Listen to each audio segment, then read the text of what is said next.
खुदा दे बंदा चल जाएगी भैड़ा गोली चल के मेरे दिमाग फिरती हुई ने अल्लाह ने वास्ते माफ कर दे यार भरा छड़ दे यार की हो गया सरदार जी ये ढक्कन तो डाल नशा कर रहा था बैठ के। ओए होए तो तुम्हें मना किया था ना, फिर तुम नशा कर रहे हो। अल्लाह पाक दी कसम नशा कर रहा है मारा मार तेरे मुंह चपेड़ मारनी निक्की जी मुठ वर्गा मुंह तेरा बंदर बोला अल्लाह पाक दी कसम मेरा दिल करता मैं अज खिच्ची तो बा देवां लेकिन मैनू तरस आ जाता है। मेरी गल सुन मैं नशा कर रहा सरदार जी मैं जो काम कर रहा था वह कर खुदा पाक दी मैं थक के बह गया इंज कर पागल का पुत्र कहना नशा कर रहा तू। तो किधर है सामान? सामान नहीं लाए तुम, साथ डाका डालने गए थे, खाली हाथ आ गए हो। केड़ा सामान माशाल्लाह? तो डाका डालने गए थे ना। ओ माफ करना वैसे जना भूल गया सब डाका डालन गया जे एक कार फिरया जे मैं जे बूहा खड़काया ने एने झातियां मारना पूरा गुजरा पूरियां गलियां एक कार छाल मारया खुदा दी कसम पूरे कार च कोई बंदा नहीं ओ बच्चा बशर बकरी लेली कुड़ी बीबी बाई बाबा सारे कार खाली कोई शय नहीं। क्यों? घर क्यों वाले थे सारे? किधर गए थे सारे? ओ देखो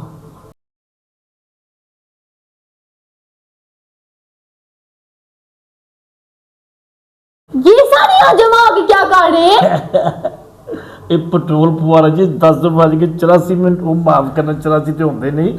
11:40 होए जी तो 20 मिनट पर रेट बच जाना जी पाकिस्तानी कौम जी फिर को खुदा दी कसम वो कितना टाइम जाया करना सिर्फ 6 रुपये लीटर पेट्रोल बदलना जब मरने वाले रश वेखो पागल तो रोज का मामूल वो जंग लगी ना ईरान ते अमरीका दी ते तुहानू पता पाकिस्तान बेचारा सुलह जो करांदा ना किसी मुल्क की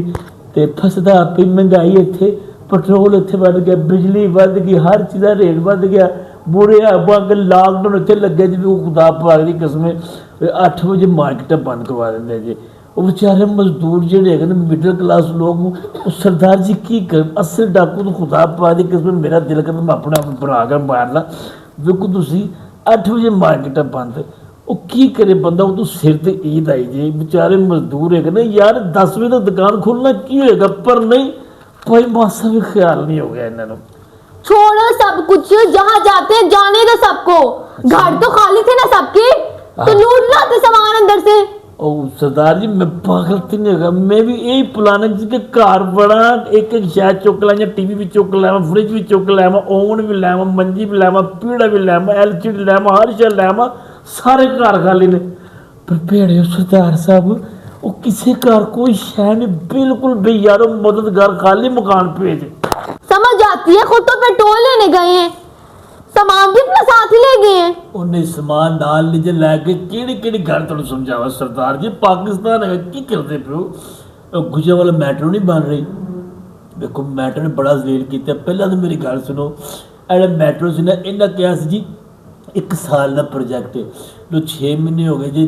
एक 15 दिन का काम नहीं खुदा की किस्म लोग जलील हो गए मरन डे जे और सरदार जी इन्ने को एक्सीडेंट हो रहे जे कसम खुदा दी रोजाना कोई ना कोई डेड बॉडी जाती जे कोई जख्मी किसी लत्त टुटी होंगी जो बच्चे फैमिली बेचारे एक्सीडेंट बेशुमार हो रहे मैट्रो की वजह खुदा की किस्म इन्होंने किसी का कोई ख्याल नहीं जी वो मेरी गल चलो मैं लिशाई है ना मेरी गल तो यकीन नहीं तो CM साहबा 11-22 जी एंबूलेंस हैगी वो राबता कर पता कर कि लोग जलील पे होंगे ने एक्सीडेंट होते हैं मरन डे ने और धूल लोगों का अस्थमा होने है खांसी लगन दी दमा TB होन रही है खुदा का ना जिदा कुछ कर लो ओही मैट्रो के सारे ने जिन्ना भी समान कराना विकया जना लज्जे माफ करना जिन्ना भी समान कराना है ना वो सारा वेच के गवर्नमेंट ने मैट्रो के फंड च पाया जी। तो पहले वाला फंड किधर गया था? ओए की दसा तो जो पहले वाला फंड सी ना और जो ना 12 अरब रुपये लैके ना तो CM साहब ने जहाज ले लिया जो अंदर खाते में डाल लेना पैसे भी लग गए जे। अच्छा तो फिर छोड़ते हैं अपना काम सियासत में हिस्सा ले लेते हैं। बड़े डाकू बनना जी क्योंकि हम तो सिर्फ नाम के डाकू है ना असल डाकू तो वो है। गल सही की जी मान मैं ना दफा मर ए पे आज डाका आज तो बाद सियासतदान बड़े डाकू बनो बड़े मजे मौजा अच्छा इंतखाबी निशान की रखना लीडर तुझे साडे हो तो शेर होगा ना इंतखाबी निशान और क्या होगा। सदके अल्लाह पाक दे बड़े सरदार बड़े डाकू बड़ी सोच बड़े नज़ारे बड़ा निशान शेर अच्छा गल सुनो ਇਹ ਤੂੰ ਸ਼ੇਰ ਦਾ ਨਾਂ ਤੇ ਲੈ ਜੀ ਵੋਟ ਤੁਹਾਨੂੰ ਇੱਕ ਵੀ ਨਹੀਂ ਜੀ ਪੈਣਾ ਗੱਲ ਜ਼ੀਦ ਰੱਖਿਆ ਜੀ बाहर में जाए वोट ना मिले वोट वजीर आजम तो शेर नहीं बनना है ना ਆਏ ਸ਼ੇਰ ਦੇ ਨਾਰੇ ਵੱਜਣੇ ਤੇ ਵੱਜਣੇ ਨੇ ਸ਼ੇਰ ਦੇ ਨਾਰੇ ਵੱਜਣੇ ਤੇ ਵੱਜਣੇ ਨੇ ਸ਼ੇਰ ਲੋ ਮੈਂ ਹੁਣ ਚੱਲਾ ਜੀ ਸਕੀਨਾ ਬਣਾਉਣ